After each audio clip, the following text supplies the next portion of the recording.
The blood-red sunset painted the horizon as Darcy Winters stared out from her bedroom window, her fingers clutching a worn leather journal, the only thing that still held her truth. At 20 years old, she had long ago stopped crying when they called her liar, but that didn't mean the accusations hurt any less. Tomorrow would mark 5 years since she discovered what really happened to her father's gold, and 5 years since her own family had branded her a storyteller with wild imaginations and dangerous accusations. Colorado Territory, 1872. Pinewood Creek was a town built on gold dust dreams and cattle-barren ambitions. The Winters family owned half the valley, but all their wealth couldn't buy what Darcy wanted most: someone to believe her. "Darcy, come down this instant." Her stepmother's shrill voice carried up the stairs. "Your brother needs help with the ledgers, always the ledgers." Darcy tucked her journal beneath her mattress and smoothed her skirts. Her stepmother, Elaine, had married her father 3 years after her mother's death, bringing along her son, Victor. Now, with her father 2 years in the grave, Victor ran the family business with Elaine's guiding hand, while Darcy was little more than glorified help. "Coming," she called, taking a deep breath to steel herself. Downstairs, Victor sat at their father's desk, ink staining his fingers as he frowned at the account books. At 25, he had their father's build but none of his kindness. "Finally," he muttered without looking up, "I need you to copy these figures. Try not to make up numbers like you make up stories." Darcy bit her tongue. "I've never fabricated a single figure in these books, Victor. Just like you never fabricated that ridiculous tale about father's gold being stolen." Victor's eyes were cold. "The gold that mysteriously disappeared the same night you claim to have seen shadowy figures in father's study." "I saw what I saw," Darcy said quietly, taking the ledger he pushed toward her. Elaine entered with a tray of tea, her expensive dress rustling. "Now, Victor, don't upset your sister. You know how she gets with her imaginings." "They weren't imaginings," Darcy said, though she knew it was futile. "Father's strongbox had $30,000 in gold. It didn't just vanish. The bank confirmed your father made a large withdrawal before his accident," Elaine said, the pause before accident hanging ominously in the air. "He likely invested it somewhere and never told us. Men do keep secrets, even from their families." Darcy knew better. She'd seen 2 men in her father's study that night, and one of them had a distinctive limp. 3 weeks later, her father was found dead at the bottom of a ravine. The sheriff called it an accident, a horse spooked by a snake. Darcy called it murder, but no one believed her. Not the sheriff, not her stepmother, and certainly not Victor. They said she was seeking attention, that her grief had affected her mind. Eventually, she stopped talking about it altogether, but she never stopped believing what she saw. "The cattle buyer from Denver will be here tomorrow," Victor said, interrupting her thoughts. "Everything must be perfect. The Winters Ranch needs this contract." "I'll make sure the guest room is prepared," Darcy said automatically. Elaine touched her shoulder. "And please wear something appropriate. That blue dress I bought you last Christmas, perhaps. Not those riding clothes you insist on wearing around the property." Darcy nodded, knowing there was no point in arguing. The blue dress made her look like a porcelain doll, exactly how Elaine wanted potential suitors to see her. At 20, Darcy was becoming what Elaine called worryingly independent. Marriage would solve that problem. Later that evening, as Darcy prepared for bed, she heard horses approaching. Curious, she peered through the curtains to see 3 riders coming up the long drive to the main house. It was nearly 9 o'clock, too late for social calls. She quickly pulled on her robe and crept downstairs, careful to avoid the creaking 3rd step.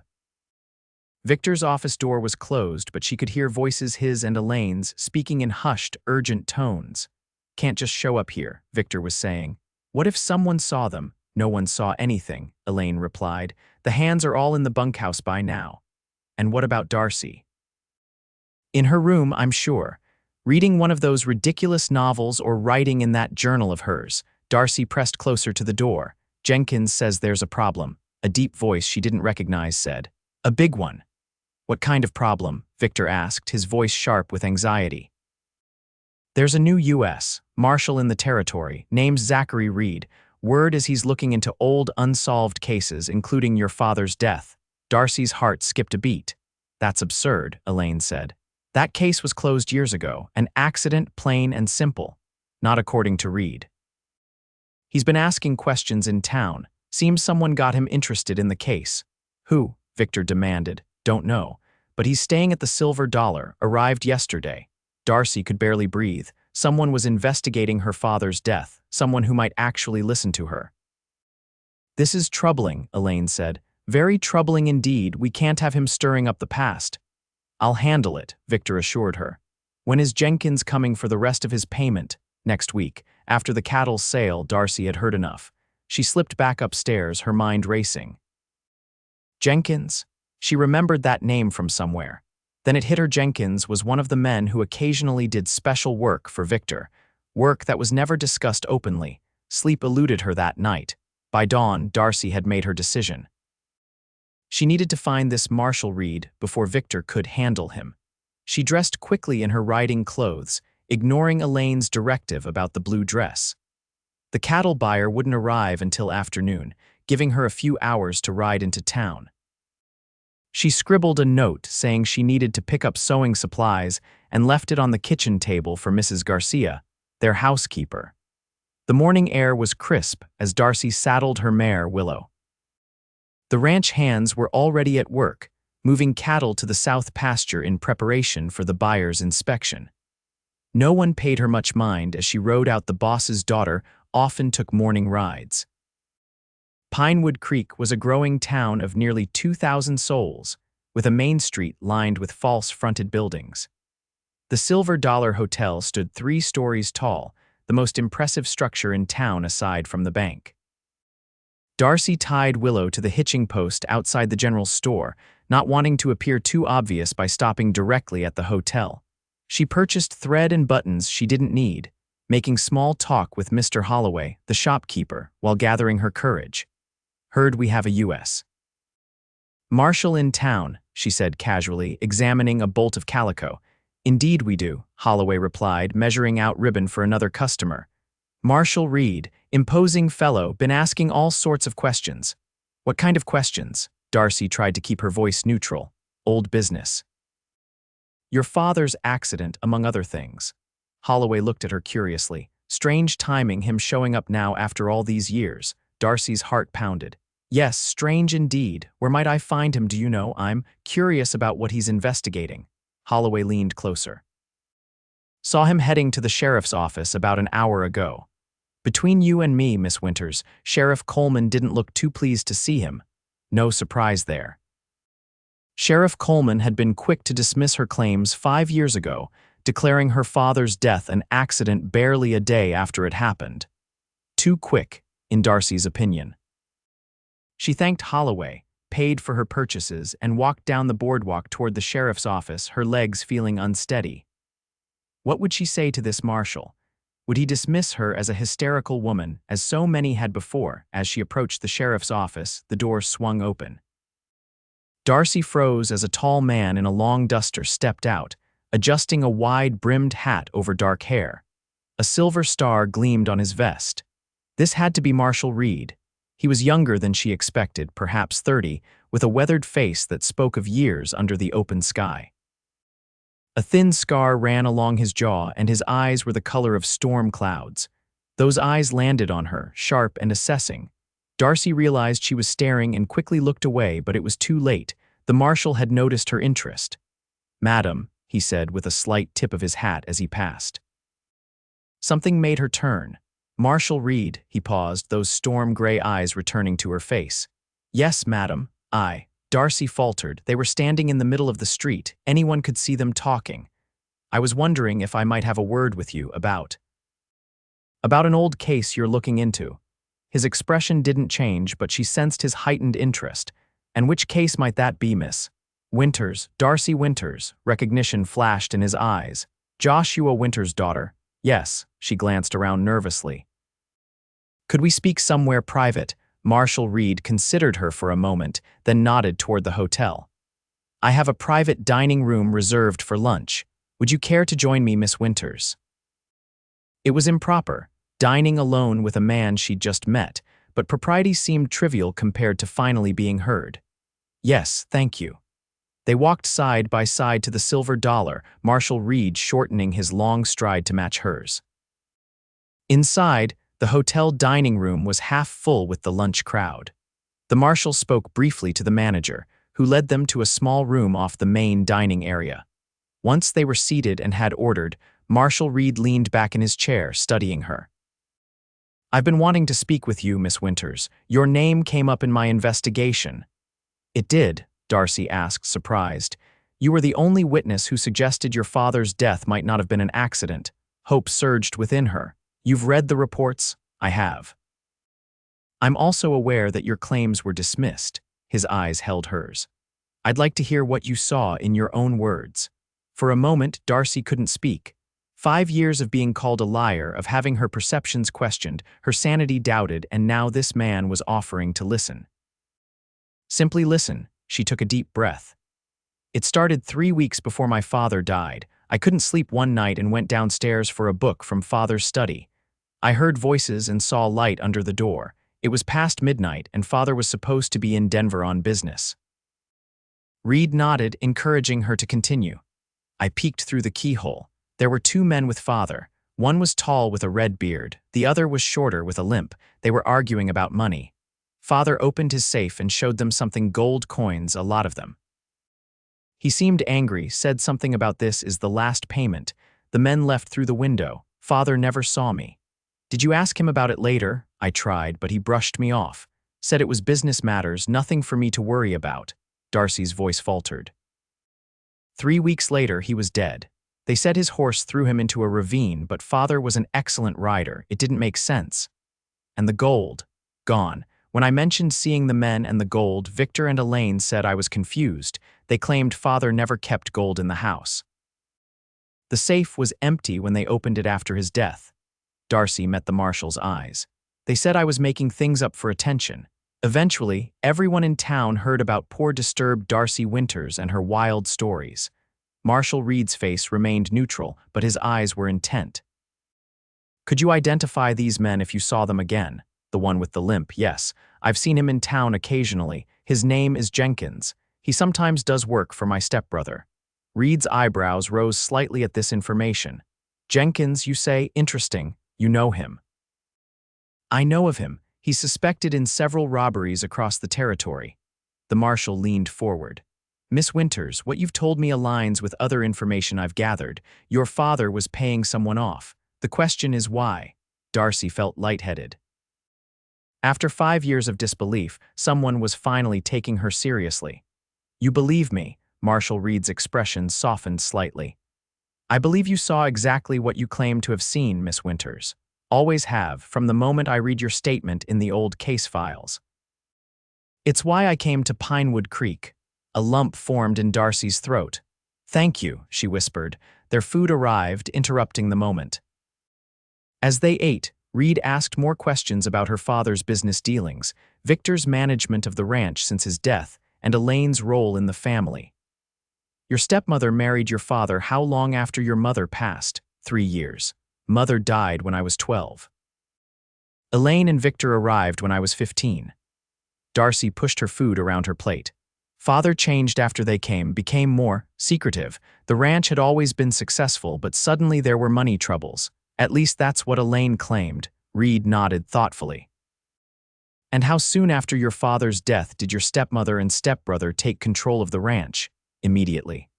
Father's will left everything to Elaine, with provisions for my care until I marry or turn 25. Darcy frowned.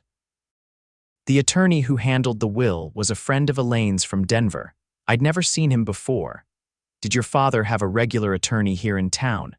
"Yes, Mr. Abernathy. He was surprised by the new will. Said father had a different one drawn up just a year before." Reid made a note in a small book he pulled from his pocket. "I'll speak with Abernathy. This is helpful, Miss Winters. Very helpful indeed." Darcy glanced at the clock on the wall and gasped. "I need to get back. There's a cattle buyer coming this afternoon, and if I'm not there—" "Of course." Reid stood as she did. "Miss Winters, I'd like to continue our conversation. There's more I need to ask you." I don't know when I'll be able to come to town again without arousing suspicion. Reid considered this. I'll be riding out to neighboring ranches tomorrow, asking routine questions about cattle rustling. Would it seem unusual if I stopped at your ranch? No, several ranches have lost cattle recently. It would seem perfectly normal. Darcy hesitated. But be careful around Victor. If he suspects you're investigating father's death. I know how to be discreet, Miss Winters. His eyes held a glint of steel, and I can handle myself. Something in his tone reassured her. This was not a man easily intimidated or fooled. Thank you for listening to me, Marshal Reid. Zachary, he said. My name is Zachary. Zachary, she repeated, surprised by his informality. He escorted her outside to where Willow waited. Before helping her mount, he lowered his voice. Be careful, Miss Winters. If what you've told me is true, and I believe it is, then you're living under the same roof as dangerous people. The warning sent a chill through her. I've survived this long. All the same, he handed her the reins. Don't mention our meeting to anyone. Darcy nodded, then urged Willow into a trot, her mind racing with equal parts fear and hope. For the first time in 5 years, someone believed her. Someone was willing to investigate. But what would happen when Victor discovered what she'd done? She arrived back at the ranch with barely enough time to change before the cattle buyer's arrival. Rushing into the house, she nearly collided with Elaine in the hallway. Where have you been?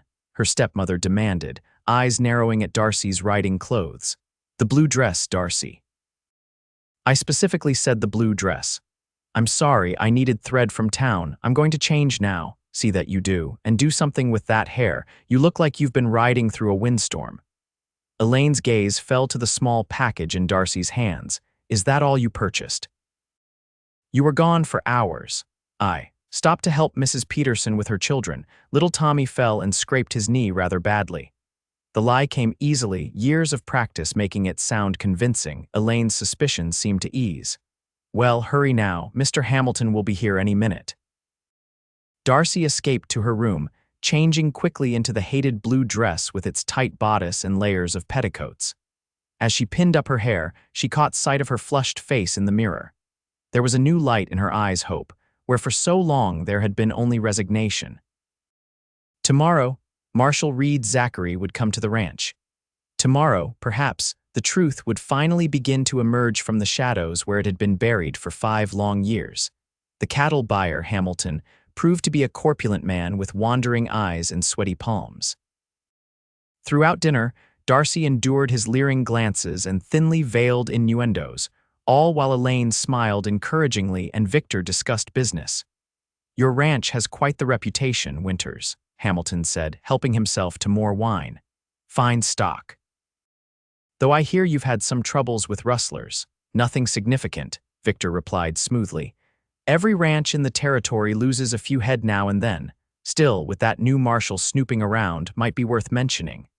Hamilton's small eyes gleamed. Man like that could make trouble, asking too many questions. Darcy tensed, keeping her eyes on her plate.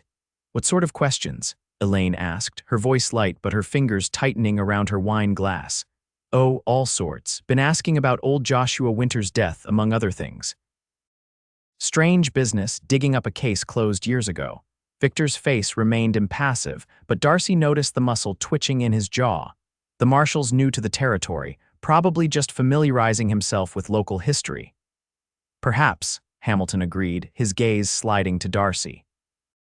Though I heard tell he's particularly interested in speaking with you, Miss Winters. All eyes turned to her. Darcy forced herself to look confused. Me, whatever for? You were the one with all those stories back then, weren't you? About mysterious men and missing gold, Hamilton chuckled. Town still talks about it sometimes. Ancient history, Victor cut in sharply. My sister was young and distraught over our father's death, imagined all sorts of things. I'm sure the marshal will realize that quickly enough, Elaine added with a tight smile. Now, Mr.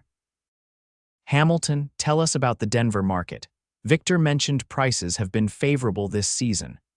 The conversation shifted, but Darcy could feel Victor's eyes on her throughout the remainder of the meal.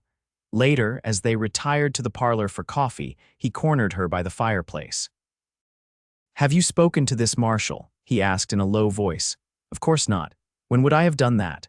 Darcy kept her expression neutral, though her heart hammered in her chest. You were in town today, buying thread. Ask Mr. Holloway if you don't believe me. Victor studied her face. If this lawman approaches you, you're to tell me immediately. Understood? We don't need him stirring up old gossip. It's bad for business. Yes, Victor, she said meekly, hating herself for the pretense but knowing it was necessary. That night, Darcy barely slept. She kept replaying her conversation with Zachary Reid, clinging to his words. I believe you. Such simple words, yet they had the power to heal wounds she'd carried for years. But what if it was all for nothing? What if Victor managed to convince the Marshal, as he had convinced everyone else, that she was simply a troubled young woman with an overactive imagination? No, she thought firmly. Reid was different. He had already been investigating before he met her. He had evidence beyond her testimony. For the first time, there was real hope of justice for her father. Morning brought a flurry of activity as Hamilton prepared to depart with his decision about the cattle purchase. Darcy kept to the background, helping Mrs. Garcia with household tasks while listening carefully to the men's conversation on the porch. We have a deal then, Victor was saying. 2,000 head at your price, delivered next month. Pleasure doing business with you, Winters, Hamilton replied. I'll have the contracts drawn up and sent over with my man by week's end. The sound of approaching hoofbeats interrupted them. Darcy moved to the window, her pulse quickening as she recognized the rider Marshal Reid, right on schedule. Seems we have another visitor, Victor said, his voice carrying a hint of tension. Reid dismounted with easy grace, tying his horse to the hitching post. Morning, gentlemen, he called, climbing the porch steps. Hope I'm not interrupting. Not at all, Marshal, Victor replied. Mr. Hamilton was just leaving. What brings you to Winters Ranch? Making the rounds of local properties, Reid said casually. There's been an increase in cattle rustling in the territory. Thought I'd check if you've had any similar problems. Darcy moved closer to the door, wanting to hear every word. We've lost a few head, Victor acknowledged. Nothing substantial. Still, it adds up. Mind if I ask you a few questions, and perhaps speak with your ranch foreman about where the losses occurred, of course. Come inside for some coffee first. You've had a long ride. Darcy hurried back to the kitchen, trying to appear busy as the men entered. She felt Zachary's eyes on her as Victor made introductions. This is my sister, Darcy, and our housekeeper, Mrs. Garcia. Ladies, Reid tipped his hat, his expression professionally neutral, though his eyes lingered on Darcy for just a moment longer than necessary. Mrs. Garcia served coffee while Victor and the Marshal discussed the rustling situation. Darcy moved about the kitchen, staying within earshot. Strange coincidence, Victor remarked. Mr. Hamilton mentioned you've been asking questions about our father's death. If Reid was surprised by the direct approach, he didn't show it. Part of getting acquainted with the territory's history, your father was an important man in these parts. Ancient history now, Victor said with a dismissive wave. A tragic accident that the town occasionally still gossips about, largely thanks to my sisters. Confused recollections at the time, Darcy's hands stilled on the plate she was drying. Is that so? Reid's voice remained neutral. I understand she witnessed something the night before his death. She was 16, emotional, and prone to flights of fancy, Victor said smoothly. She claimed to have seen mysterious men and missing gold. None of it was ever substantiated. I see, Reid said, his tone giving nothing away. Must have been difficult for her, not being believed. We did our best to help her through that troubled time, Victor replied. Eventually, she accepted the truth. Didn't you, sister? All eyes turned to Darcy. She forced herself to smile blandly. I was very confused back then. Reid's expression remained unreadable, but she thought she detected a flicker of understanding in his eyes. He knew she was playing a part. Well, I should speak with your foreman about those rustling incidents, he said, standing. Is he around the property? Martinez should be at the North Corral, Victor replied. I'll walk you out. As the men headed for the door, Reid paused beside Darcy. Thank you for the coffee, Miss Winters. Perhaps you could point me toward the quickest route to the North Corral. I wouldn't want to take up any more of your brother's valuable time. Victor hesitated, clearly reluctant to leave them alone. I can show you, Marshal, Darcy said quickly. I need to check on my mare anyway. She seemed a bit lame this morning. Before Victor could object, she was already reaching for her shawl. I won't be long, Victor. Outside, they walked in silence until they were well away from the house. Only then did Reid speak, his voice low. Your brother seems concerned about my interest in your father's case. He knows you spoke to me, or at least suspects it, Darcy replied just as quietly. Hamilton mentioned in front of everyone that you were asking questions about me specifically. Reid frowned. That complicates things. Are you in danger here? I don't know. Probably not as long as I play the part of the repentant liar. She looked up at him. Did you learn anything new since yesterday? I spoke with Abernathy, your father's attorney. He confirmed that a new will appeared after your father's death, one he never drew up. The signature looked authentic, but he had his doubts. I knew it, Darcy whispered. What about Jenkins? Left town suddenly this morning. I'm having him tracked. Reid's eyes scanned the horizon as they walked. There's something else. The night before your father died, a large shipment of gold was stolen from a bank in Denver. The thieves were never caught. You think my father was involved. I think he might have been blackmailed. The timing of the meetings you witnessed, followed by his death and the missing gold from his safe. Reid shook his head. It's all connected, but I'm still piecing it together. They had reached the path that led to the corrals. From here, Darcy knew she needed to return to the house.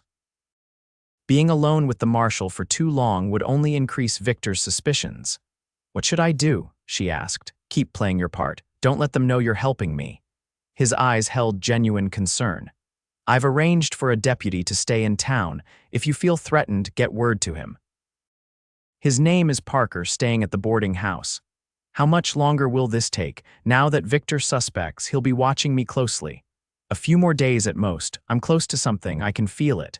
Reid hesitated, then added softly, Be careful, Darcy. These people have already killed once. I don't want you taking unnecessary risks. The use of her first name and the obvious worry in his voice caught her by surprise. There was something in his gray eyes beyond professional concern. I've been careful for 5 years, she assured him. I can manage a few more days. He nodded, then surprised her by taking her hand and pressing something small and cold into her palm. Take this, hide it somewhere safe. Darcy glanced down to see a small Derringer pistol. I can't, you can and you will, he said firmly. It's loaded. Use it if you must. Before she could protest further, they heard voices approaching ranch hands heading to the corral. Reid stepped back, his manner becoming professionally distant again. Thank you for the directions, Miss Winters. I can find my way from here. Darcy tucked the pistol into her skirt pocket, nodded formally, and turned back toward the house. As she walked away, she felt Reid's eyes following her, a strange mixture of fear and comfort settling over her. She wasn't alone anymore, but that knowledge brought its own dangers. When she returned to the house, Victor was waiting in the parlor, his expression thunderous. What did you tell him? He demanded without preamble. Nothing, Darcy replied, forcing herself to appear confused. He asked about the rustling incidents, that's all. Don't lie to me, Darcy, not now. Victor moved closer, his voice dropping to a threatening whisper. I know you went to town yesterday, not just to the general store. You were seen entering the Silver Dollar with the marshal. Ice flooded Darcy's veins. Who told you that? Does it matter? What matters is you've been feeding him your delusions about father's death. His fingers dug into her arm. Do you have any idea what you've done? The trouble you could cause this family? You're hurting me, Victor, she said, trying to pull away. Victor. Elaine's sharp voice came from the doorway. Release your sister at once. What would the servants think? He let go, his face still contorted with rage. She's been talking to the marshal, mother, about father. Elaine's face paled slightly, but she maintained her composure. Darcy, is this true? There was no point denying it now. Yes, because I know what I saw 5 years ago was real. Father was paying off those men, and they killed him for the gold. Oh, Darcy, Elaine sighed dramatically. We thought you had finally moved past these fantasies. They're not fantasies. Marshal Reid believes me. He's found evidence. Evidence of what? Victor scoffed. There is no evidence because nothing happened. Father died in an accident. The will was forged, Darcy said, watching their reactions carefully. Mr. Abernathy confirmed it, a flicker of something alarm. Crossed Elaine's face before she composed herself. Nonsense. The will was properly executed and witnessed by your friend from Denver, conveniently. Darcy stood her ground. Marshal Reid is investigating. He'll find the truth. Victor and Elaine exchanged a look that sent chills down Darcy's spine. I think, Elaine said carefully, that your brother and I need to discuss this privately. Darcy, go to your room. We'll talk more later. I'm not a child to be sent to my room, Darcy protested. Go, Victor snapped. Before I forget, you're my sister. The threat in his voice was unmistakable. Darcy retreated, but instead of going to her room, she quietly positioned herself outside the parlor door, listening. This is a disaster, Victor was saying. If that marshal connects the Denver robbery to father, lower your voice, Elaine hissed. The walls have ears. Their voices dropped, forcing Darcy to press closer to the door. Need to move the remaining gold, Victor murmured. It's not safe here anymore. Tonight then, Elaine replied.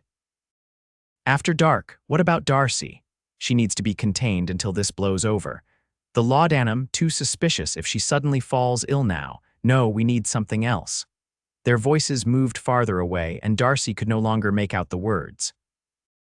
She retreated silently to her room, heart pounding. The remaining gold. They still had some of it, hidden somewhere on the property, and they were planning to move it tonight. She needed to get word to Zachary. But how?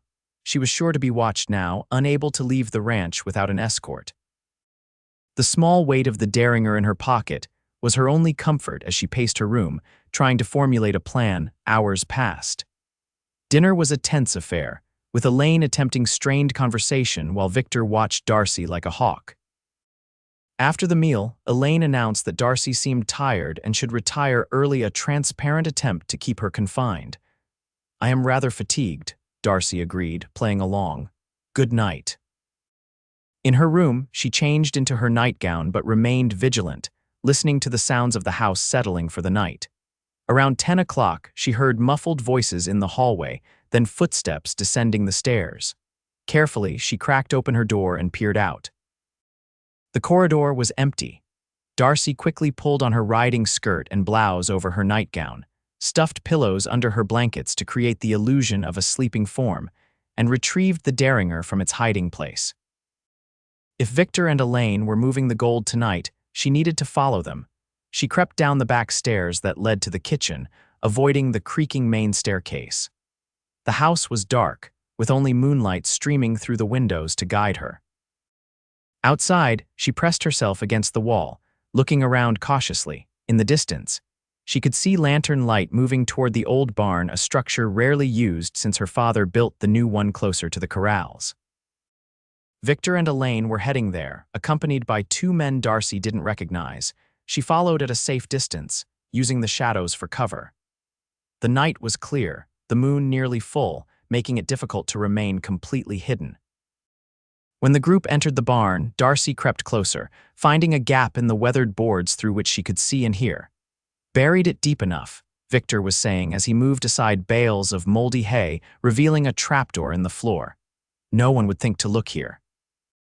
One of the men, Jenkins, Darcy realized with a jolt, helped Victor lift the heavy door. Beneath it was a small cellar from which Elaine extracted a wooden chest. This is all that's left, Jenkins asked, his voice gruff. Thought there'd be more. We've been converting it slowly, Elaine explained. Too suspicious to suddenly have large amounts of cash. This is the last of it. Jenkins opened the chest, revealing stacks of gold coins gleaming in the lantern light. Beautiful, he murmured. Almost worth killing for, ain't it? It was worth killing for, the other man said with a harsh laugh. Old Joshua never knew what hit him. Darcy's blood ran cold. Here it was, the confession she'd waited 5 years to hear. Enough reminiscing, Victor snapped. Get it loaded. We need to be gone before dawn. What about the girl? Jenkins asked. Marshal's been talking to her. Elaine's voice was chillingly calm. We'll deal with Darcy after the gold is secure. A tragic accident like father, like daughter. People will say she was always unstable. Darcy backed away, horror washing over her. They were planning to kill her, just as they had killed her father.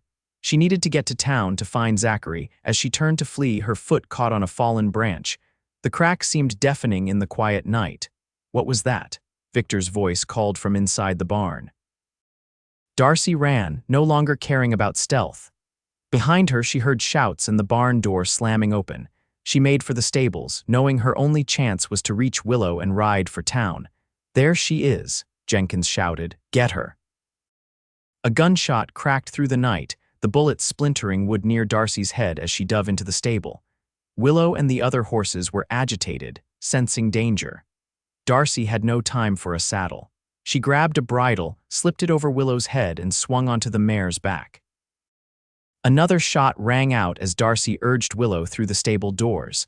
The mare bolted, needing little encouragement. Behind them, Darcy could hear men scrambling for their own horses. "Cut her off at the creek," Victor was shouting. "Don't let her reach town." Darcy leaned low over Willow's neck, the mare's mane whipping her face as they galloped across the moonlit pasture. The main road would be the first place they'd look for her. Instead, she guided Willow toward the hills, taking the old hunting trails her father had shown her years ago. The terrain was treacherous in the dark, but Willow was sure-footed, and Darcy knew these paths by heart. They climbed higher, the sounds of pursuit growing fainter as the men took the more obvious routes toward town. After nearly an hour of hard riding, Darcy reined Willow to a walk, listening intently. The night was quiet save for the mare's labored breathing and the occasional hoot of an owl. She had lost them for now, but she couldn't go back, and she couldn't stay in the hills indefinitely. She needed to reach Zachary. Looking around to get her bearings, Darcy realized she had climbed higher than intended. Below her stretched the valley, Pinewood Creek a cluster of dim lights in the distance. Between her position and town lay open country too, exposed for comfort with men hunting her. There was another option. Old Jim Rollins' homestead lay just over the next ridge. Jim had been her father's friend, one of the few who had always been kind to Darcy, even after the gold incident. If she could reach his cabin, he might help her get word to town. Decision made, Darcy urged Willow forward, following game trails through the dense pines. The temperature was dropping, and her thin blouse offered little protection against the night air. She shivered, pressing on. Jim's cabin appeared just as the moon began its descent toward the western horizon. A faint light shone from one window. The old man often suffered from insomnia, a blessing tonight. Darcy slid from Willow's back, her legs cramping from the long ride. She approached the cabin cautiously, then knocked firmly on the weathered door. "Who's there?" a gruff voice called. "I've got a shotgun and I ain't afraid to use it. It's Darcy Winters, Mr. Rollins, Joshua's daughter. Please, I need help."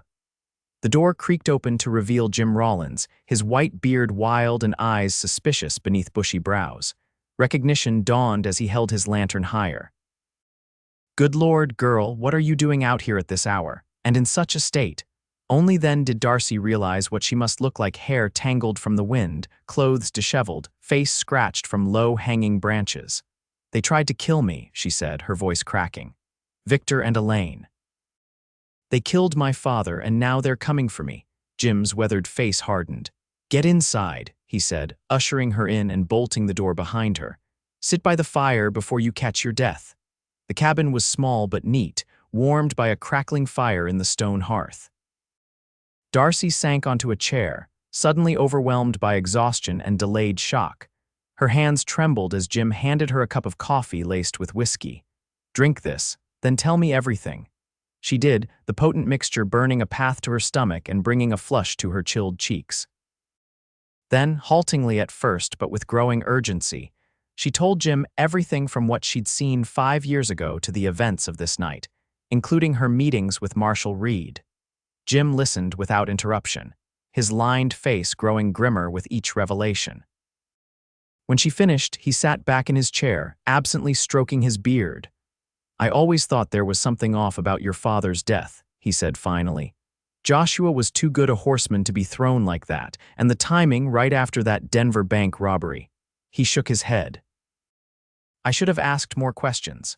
"No one believed me," Darcy said softly, "except Marshal Reid. We need to get word to him," Jim agreed. "But it's too dangerous for you to go to town. Victor will have men watching the roads. Can you go or send a message somehow?" Jim considered this. "My nephew's staying with me, helping with spring planting. He could ride to town at first light, find the marshal." "First light might be too late," Darcy said urgently. "They're moving the gold tonight. By dawn they could be gone." Jim's eyes narrowed. Then we don't wait. He moved to the back door, opening it to call out, "Caleb, get in here, boy." A young man, perhaps 17, appeared moments later, blinking sleep from his eyes. "Uncle Jim, what's wrong? Need you to ride to town right now. Find U.S. Marshal Reid at the Silver Dollar Hotel. Tell him Miss Winters is safe at my place but in danger. Victor Winters tried to kill her. They're moving stolen gold tonight. Can you remember all that?" Caleb nodded, fully awake now. "Yes, sir, Marshal Reid. Miss Winters safe. Victor Winters trying to kill her. Stolen gold. Good boy. Take my gelding, he's fastest. And Caleb," Jim added grimly, "if anyone tries to stop you, ride like hell and don't look back." The boy nodded again, grabbing his coat and hat. Within minutes, they heard hoofbeats fading into the night. "Now we wait," Jim said, retrieving a shotgun from beside the door. "And we stay alert. Victor knows these hills as well as you do. He might figure out where you've gone." Darcy nodded, her hand straying to the small derringer in her pocket. "I'm sorry to involve you in this, Mr. Rollins." "Your father was my friend," Jim said simply. "I failed him once by not asking questions. I won't fail his daughter." They settled into a tense vigil, Jim occasionally rising to peer out the windows or add wood to the fire. Darcy found herself drifting despite her fear, the night's events and long ride taking their toll. Jim draped a blanket around her shoulders, his kindness nearly bringing tears to her eyes. "Rest if you can," he said. "I'll keep watch." She must have dozed, for she jerked awake to the sound of Jim's voice, urgent but controlled. "Riders coming. 3 of them." Darcy was instantly alert, heart hammering. "Victor? Can't tell yet. They're coming from the direction of town, though, not your ranch." Jim positioned himself by the window, shotgun ready. Could be the marshal, or it could be Jenkins and his men coming around from the other direction. Darcy stood, clutching the derringer. "What time is it?" "Nearly 4. Dawn's not far off." Jim squinted through the window. "Wait. I see badges reflecting in the moonlight. It's the law." Relief washed over Darcy so intensely her knees nearly buckled. Moments later, a familiar voice called from outside. "Jim Rollins, Marshal Reid here. I've got your nephew with me. Is Miss Winters with you?" Jim lowered his shotgun. "She's here, Marshal. Safe for now." The door opened to reveal Zachary, flanked by 2 deputies.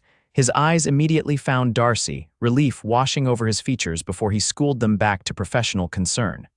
"Are you hurt?" he asked, crossing the room in 3 long strides. "No, just scared." Darcy fought the urge to throw herself into his arms, aware of the others watching. "They're moving the gold tonight, Zachary. I heard them. They admitted to killing my father, and they were planning to kill me too." Zachary's jaw tightened. "We need to move fast then. I've sent men to cover the main roads out of the valley, but there are too many trails to watch them all." "I know where they'd go," Darcy said. "There's an old mining road through the Western Pass. It's rarely used now, but it leads directly to the territorial border. From there, they could disappear into Utah." Zachary nodded. "Johnson," he said to one of the deputies, "ride back to town. Get every man who can ride a horse and carry a gun. Tell Sheriff Coleman what's happening if he objects. Remind him he's either with us or against us."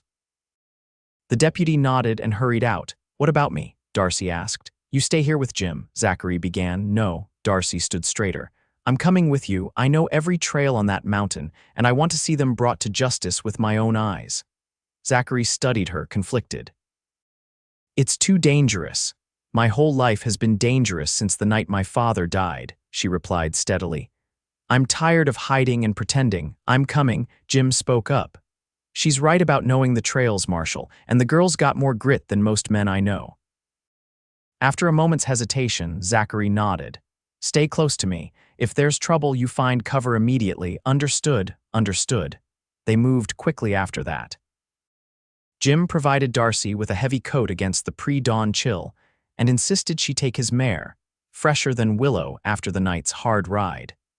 Within minutes, they were mounted and moving toward the western ridge, Zachary riding beside Darcy while the remaining deputy followed. "Your nephew got to me just in time," Zachary told her as they rode. "We were preparing to raid the ranch at dawn, had no idea they were planning to move tonight." "How did you know to investigate my father's death?" Darcy asked, a question that had been bothering her since they first met. Zachary was silent for a moment, then said quietly, I knew your father, not well, but enough. I was a deputy in Denver when the bank robbery happened. Your father came to us a week before, saying he was being blackmailed.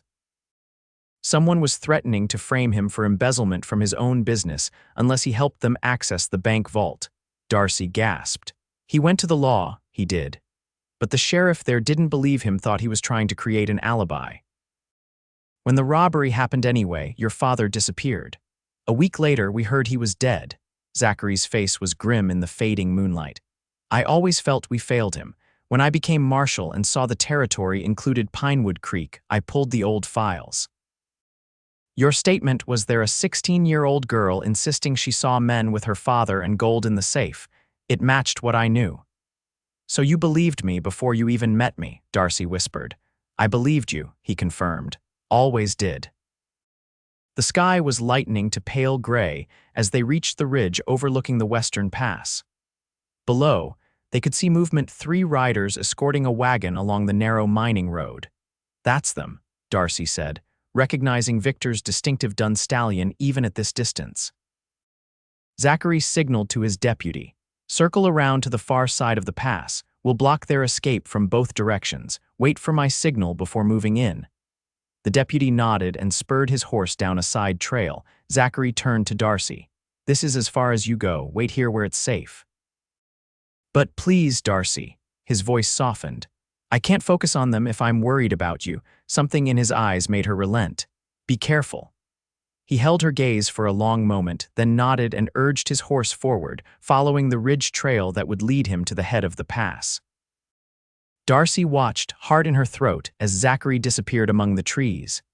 The eastern sky was brightening, birds beginning their morning songs. Below, the wagon continued its slow progress along the treacherous road, minutes stretched like hours. Darcy strained to see what was happening, catching occasional glimpses of movement as Zachary positioned himself ahead of the wagon. The deputy would be approaching from behind by now. Suddenly, a shout echoed through the canyon, followed by the crack of gunfire. Darcy's hands tightened on the reins as more shots rang out. She could see the wagon now, stopped in the middle of the road.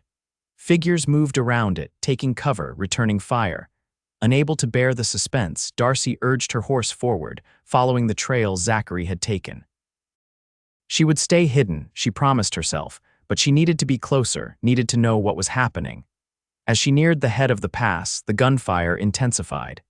Dismounting and tethering her horse to a tree, Darcy crept forward on foot until she could see the scene below. The wagon was surrounded. Zachary and several men reinforcements must have arrived were positioned behind rocks and trees, guns trained on Victor, Elaine, Jenkins, and the 4th man who were using the wagon for cover. Surrender, Winters, Zachary's voice carried clearly. You're outnumbered. To hell with you, Marshal, Victor shouted back, firing blindly over the wagon bed. A bullet splintered the tree near Darcy's head, making her duck instinctively.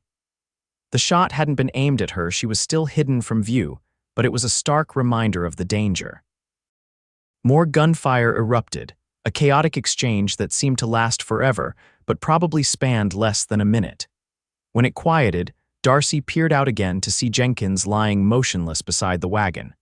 The 4th man had his hands raised in surrender. Victor and Elaine remained behind the wagon, still defiant.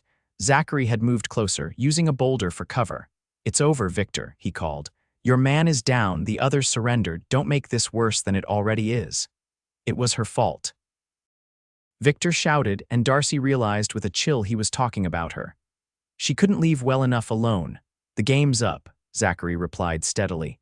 We know everything. About Joshua's death, about the Denver gold. Your accomplice is already talking, trying to save his own skin. Elaine's voice rose, shrill with panic. Victor, we have to run. Now, what happened next seemed to unfold in slow motion. Victor broke from cover, firing wildly as he ran not toward escape, but up the slope directly toward where Darcy was hidden. Elaine followed, using her stepson as a shield. Darcy scrambled backward, but her movement caught Victor's eye, his face contorted with rage. You, he snarled, changing direction to charge straight at her. This is all your fault. Zachary shouted a warning, already running toward them, but he was too far away. Victor raised his gun, aiming at Darcy, time seemed to stop. Darcy's hand closed around the derringer in her pocket. She drew it, remembering Zachary's words. "Use it if you must." Victor's finger tightened on the trigger. Darcy raised the small pistol and fired. The report seemed impossibly loud in her ears. Victor staggered, a look of disbelief crossing his face as his own shot went wild. He fell to his knees, then toppled forward onto the rocky ground. Elaine screamed, dropping to her stepson's side. Then she lunged for his fallen gun. "Don't." Zachary shouted, finally reaching them. But Elaine was beyond reason, grief and desperation driving her as she raised the weapon.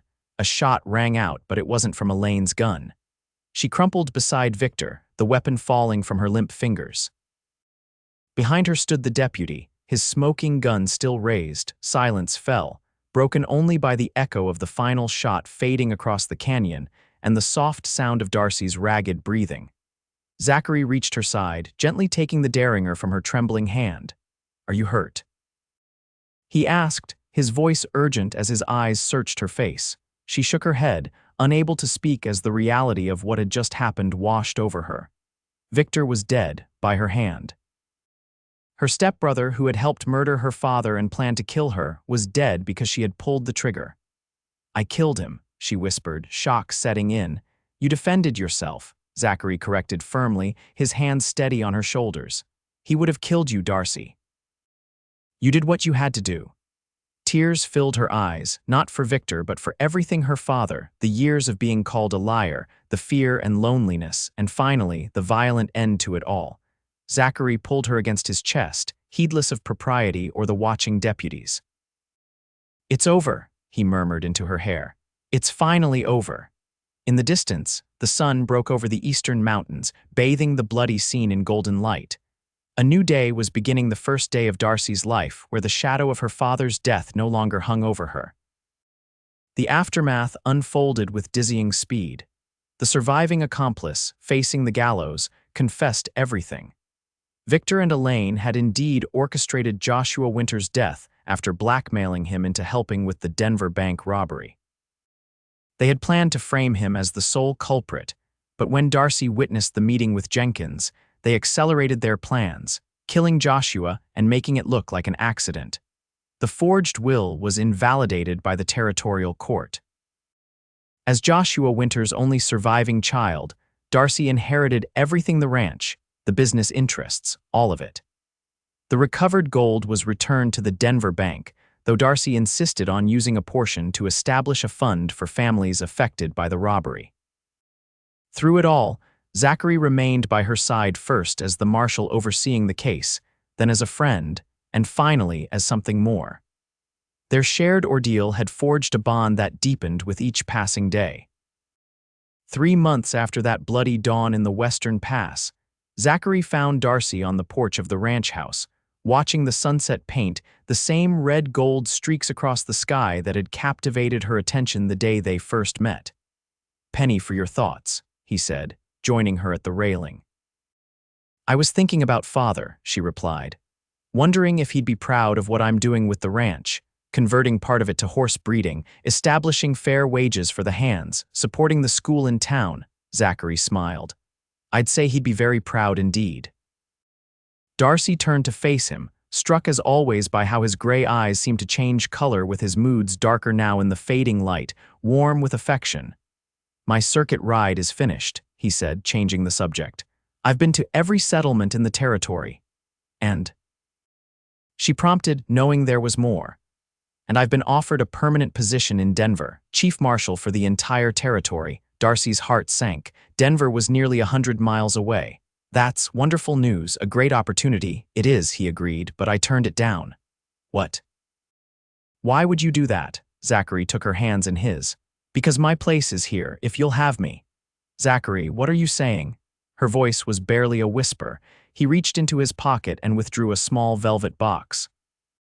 "I'm saying that from the moment I read your testimony in those old case files, I believed in you. When I met you, that belief became something else entirely." He opened the box to reveal a delicate gold ring set with a single diamond. "I'm saying I love you, Darcy Winters. I believe in you, I will always believe in you, and I want to spend my life with you if you'll have me." Tears blurred Darcy's vision. 5 years of being called a liar by her own family, of having her perceptions questioned and her character doubted, and here was this man, this steady, honorable man, offering not just belief but a lifetime of trust and love. "Yes," she whispered, then louder. "Yes, Zachary Reid, I will have you." His smile rivaled the setting sun as he slipped the ring onto her finger, then drew her into his arms. As his lips met hers, Darcy felt the last shadows of the past 5 years finally lift. In their place was something bright and strong and true, a future built on belief, trust, and love. A future where she would never again be called a liar, where her truth would always be honored, and where she was, at last, truly home. 1 year later, Darcy stood at the window of the newly renovated ranch house, watching as Zachary taught their ranch foreman's son to ride. Her hand rested on her swollen belly, feeling the gentle movements of the child within their child, due to arrive before winter set in. Zachary had resigned his marshal's position, though he still occasionally consulted on difficult cases. Together, they had transformed Winters' ranch into one of the most prosperous in the territory, known for its fair practices and quality horses. The past no longer haunted Darcy as it once had. She had made peace with her father's death, finding solace in knowing the truth and seeing justice served. The nightmares had faded, replaced by dreams of the future, their future. As she watched, Zachary looked up and saw her at the window. His face broke into the smile that still made her heart skip, even after a year of marriage. He said something to the boy, then headed toward the house, taking the porch steps 2 at a time. "How are my 2 favorite people today?" he asked, pulling her into a gentle embrace. "Restless," Darcy laughed as the baby kicked. "I think we have a future bronc rider on our hands." "Or a future marshal," Zachary suggested, placing his hand beside hers on her belly. "Either way, a truth seeker," Darcy said softly, "someone who believes in justice, just like their mother." Zachary kissed her forehead. "The bravest truth-teller I know." As the autumn sun warmed the land that was now truly hers, Darcy leaned into her husband's embrace, savoring the simple joy of being believed, being loved, being home. The girl who had once been called a liar by her own family had found her voice and her truth, and a man who had always believed in both. "I love you," she whispered, "for believing in me when no one else would." "Always," Zachary promised, his arms tightening around her. "I will always believe you, Darcy. Always." And in that promise was everything she had ever needed: truth, trust, and a love as vast as the western sky above them.